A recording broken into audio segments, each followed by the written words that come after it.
آج دنیا کا سب سے بڑا مسئلہ بے حیائی بنا ہوا ہے. جو مذہب کے مخالف لوگ ہیں نا, ان کو سب سے تکلیف اس سے ہوتی ہے کہ عورت کو پردے میں چھپایا کیوں جائے, اور یہ مس گیدرنگ, اور یہ کیا مولویوں نے بنایا ہوا ہے. کل مجھے کسی نے ڈرامے کا کلپ بھیجا کہ یہ ڈراموں میں کیا بےہودگی دکھائی جا رہی ہے. وہ تو شکر ہے جس نے بھیجا ہے نا, اس کے یعنی جو کلپ بنانے والا ہے اس نے اس کے مخالف بنایا. تو اس میں کیا دکھا رہے ہیں کہ تعلق ہے لڑکی سے اور فری ہو رہے ہیں, کسی نے تنبیہ کی ہے, ٹوکا ہے. تو جو ٹوکنے والا ہے اس کو لڑکا کہہ رہا ہے کہ آپ کی سوچ نیگیٹو ہے. میں اگر اس لڑکی سے ہاتھ ملا رہا ہوں, ہیلو ہاں ہاں ہوں کر رہا ہوں, تو ضروری تو نہیں ہے کہ میری نیت بری ہو. آپ ٹوک رہے ہو تو آپ کی سوچ کیا ہے, نیگیٹو ہے. شہوت پرست آدمی کو یہ بات بہت جلدی سمجھ میں آئے گی, یار زبردست بات کی, اپنی سوچ کو پازیٹیو کرنے کی ضرورت ہے. کیا خیال ہے؟ لوگ کہتے ہیں نا آپ لڑکیوں سے کوئی گلے بھی مل رہا ہے تو ہو سکتا ہے بہن سمجھ کے مل رہا ہو. سوچ کو کیا کرو, پازیٹیو. یہ اسلام ہے جو آپ کو کہہ رہا ہے واقعی سوچ کو پازیٹیو کرو. اگر کوئی لڑکی سے ہاتھ ملا رہا ہے تو بدگمان نہ ہو آپ, لیکن اس کو بتاؤ کہ ہم پازیٹیو سوچ رکھنے کے باوجود کہتے ہیں کہ آپ کا یہ عمل کیا ہے, یہ غلط ہے, چاہے کتنا پازیٹیو سوچ ہو آپ کی. پردے کا مطلب یہ تو نہیں ہے کہ سارے معاشرے میں ٹھرکی گھوم رہے ہیں, اور اگر عورت بے پردہ گھومے گی تو سارے زانی بن جائیں گے. اسلام نے دعویٰ ہی نہیں کیا ہے. اسلام کہتا ہے برائی کو روکنے کے لیے اس کو جڑ سے ختم کرنا پڑے گا. جو چیز برائی کا ذریعہ بنتی ہے وہ چیز بھی اسلام نے کیا قرار دیا اس کو, برا. اگر یہاں چرس بکنا شروع ہو جائے, چرس بکنا شروع ہو جائے, منع کریں گے نا حکومت کہ بھئی کیا کر رہے ہو, ہم کہیں گے ضروری تو نہیں کہ لوگ خریدیں بھی, ہم نے تو رکھی ہے, ہم نے تو, انسان آزاد ہے, جس کا دل چاہے پیے, جس کا دل چاہے نہ پیے. ہم کہیں گے اس کی ضرورت کیا ہے بھائی. اس بات کا خطرہ موجود ہے کہ لوگ یہ پینا شروع کر دیں. جہاں مرد اور عورت کا اختلاط ہوگا, اور یہ اختلاط ضروری بھی نہیں ہے, اس کی ضرورت بھی نہیں ہے معاشرے کو. کیا ٹائم لگتا ہے یار شادی میں ایک تمبو لگا کے لڑکیوں کو ادھر کر دو, آدمیوں کو ادھر کر دو, کتنا ٹائم لگتا ہے اس میں. لیکن خدا کی نافرمانی اور بغاوت پہ ایسے کمر بستہ ہو گئے ہیں. وجہ کیا ہے کہ جرم کی ڈیفینیشن چینج کر لی ہے. قرآن کہہ رہا ہے فرعون اور ان بستیوں کو ہم نے ہلاک کیا کیونکہ انہوں نے خدا کے حکم کی نافرمانی کی ہے. تو اسلام میں جرم اللہ کی نافرمانی ہے سب سے بڑا جرم.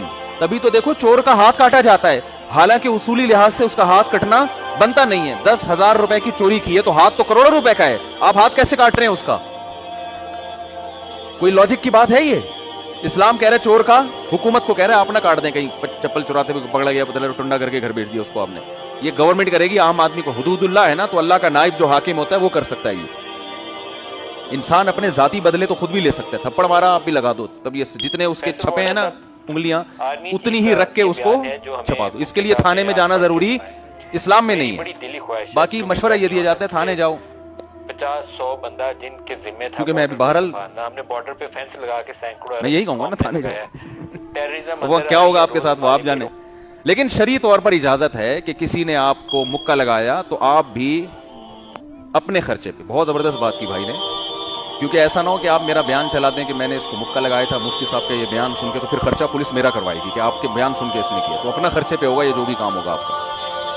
اسلام نے اجازت دی ہے کہ ایک آدمی نے مکہ لگایا, آپ جتنی اسپیڈ سے لگایا بالکل اسی اسپیڈ سے لگا. اس میں کوئی ضروری نہیں ہے کہ کوئی حکومت ہی کرے گی. لیکن آپ کی کسی نے پیسے چوری کیے, اسلام آپ کو ہاتھ کاٹنے کی اجازت نہیں دیتا. کیوں بھائی؟ چوری پہ ہاتھ کٹنا بنتا ہی نہیں ہے اصولی لحاظ سے. آپ یہ کر سکتے ہو بھائی 10,000 روپے میرے دے, اور جو مجھے ٹینشن ہوئی ہے اس کی کوئی بھی سزا دے دو آپ اس کو. لیکن اسلام کیا کہتا ہے کہ جس کی چوری ہوئی ہے نا, اگر وہ بندہ عدالت میں مقدمہ لے گیا کہ اس بندے نے پیسہ چوری کیا ہے اور گواہوں سے ثابت کر دیا, تو حکومت اللہ کی زمین پہ نائب ہوتی ہے.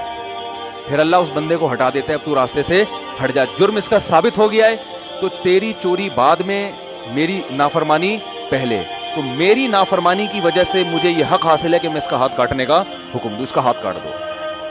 اب اگر آپ معاف بھی کرنا چاہیں کہ بھئی میرے پیسے چوری کیے تھے 10,000 کے بدلے میں اس وسیم بھائی, معذرت کے ساتھ وسیم بھائی کہیں گے یار میرے کھاتے میں کیوں ڈال رہے ہو, ایسا نام بتاؤ نا جو کسی کا ہو نہیں.